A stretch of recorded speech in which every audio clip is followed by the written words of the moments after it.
Have you ever wondered how your income compares to others in Australia? In this video, I'll share with you the different classes and their incomes in Australia. So what is middle class in Australia and what it takes to be in the top 10% and 1% of Australians. I'll also discuss how your net worth or assets compare to others. And lastly, I'll show you how you can find out where you rank in terms of percentages in income in Australia like this. Before we start, let me clarify a few things. The data I use is actually from the Australian Bureau of Statistics, or ABS, who has taken all the data from the ATO and DSS. This data includes all types of incomes, including part-time and full-time and unemployed from the age of 15 to 85. Now, let's start with the bottom 25%. The majority of these people will still be those who have been unemployed for a long time, still in school, or have retired and no longer work. So if you are viewing this video to compare and feel better about yourself, don't even use this percentile to do it. It's just not fair.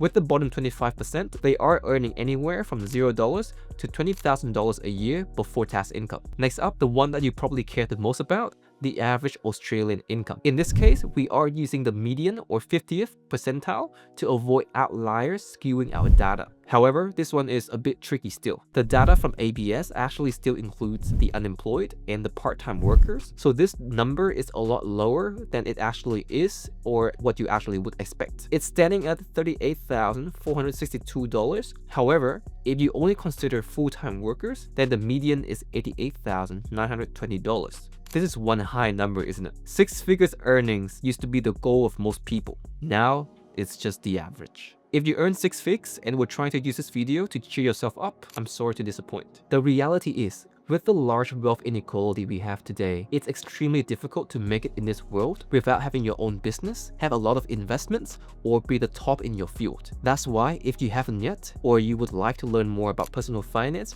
real estate, stocks, or crypto, make sure you subscribe to my newsletter in the description down below. Now let's take a look at the top echelon of the Australian income earners, starting with the top 20%. If you earn over $100,000 a year in Australia, that will put you in the top 20%. If you want to be the top 10%, you just need to earn a bit more, which is $120,000. However, to be in the top 1%, you need a whopping $480,000 in annual income. So you can see, this shows that there's a big difference in income distribution among the top 10%, which suggests that the majority of the wealth in the country is held by the top 1% to 5%. According to McCrindle, the top 20% owns 63% of Australia's private wealth, while the lowest 20% own just 1%. This makes you wonder, even when you earn around $130,000, which places you in the top 10%, are you really upper middle class? Or you might wonder, what wealth class am I even in? The stats says that I earn a lot, but I don't feel that way. It still hurts my wallet eating out every day, and I still think about buying that new car. I can't afford a house. Well, you are correct in feeling that way. The stats that I gave you includes both part-time workers and the unemployed. So if you do exclude them, $130,000 is probably around the top 30%, and the top 10% should be somewhere around the $200,000 mark. This brings us to our second point. Which social class do you belong to based on your net worth?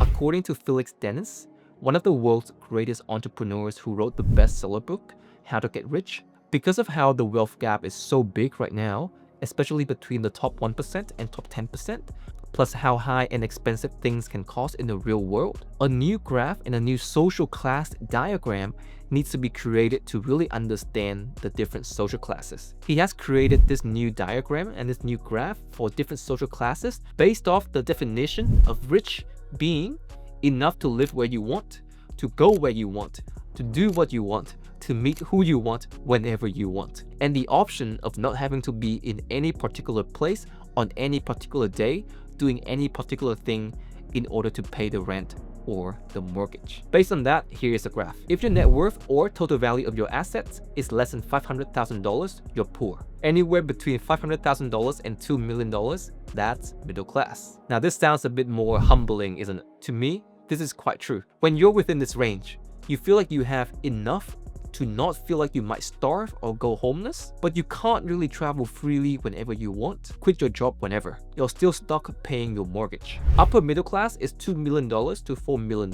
At this stage, you're probably paid off your mortgage and planning to jump on another mortgage to buy one more property. But you still don't feel like you could buy anything you want. That supercar is still a bit away. After upper middle class, we now have the comfortable stage, which is $4 million to $10 million in net worth. At this stage, you can buy that car you always wanted without kicking yourself in the foot. However, it will hurt you a lot if someone scratches your car or someone steals it. This is where the difference lies between comfortable and the wealthy, which is around $10 million to $30 million.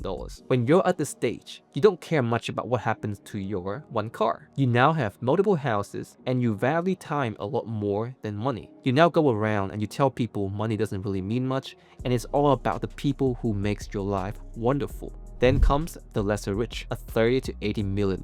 At this point, you've escaped the typical worries of life. You're not just traveling when you want, you're choosing how and with whom. Private jets are now on the table. You have employees, a family office, and passive income that could feed hundreds of families. And comes the comfortable rich, and so on and so on. You now influence the government, you've built empires, and you've joined the elites. If you want to see how you compare to other Australians in terms of income, you can use this poverty and inequality calculator to see. I'll put the link in the description below. And with this video, I want to highlight that even though with this channel, I talk a lot about ways to improve your finances, I don't really think finance should be the main thing to devote your life to. Enjoy the journey, play the game, but devote your life to more important things. To quote Hebrews chapter 13 verse 5, keep your life free from love of money and be content with what you have, for he has said, I will never leave you nor forsake you. Well, there you have it. Do let me know what you think about this issue in the comment section down below. And if you want to see further insights about personal finance, the market of real estate, cryptos and stocks, and the cycle, make sure you subscribe to my channel down below because I will be revealing the rest of my findings very, very soon.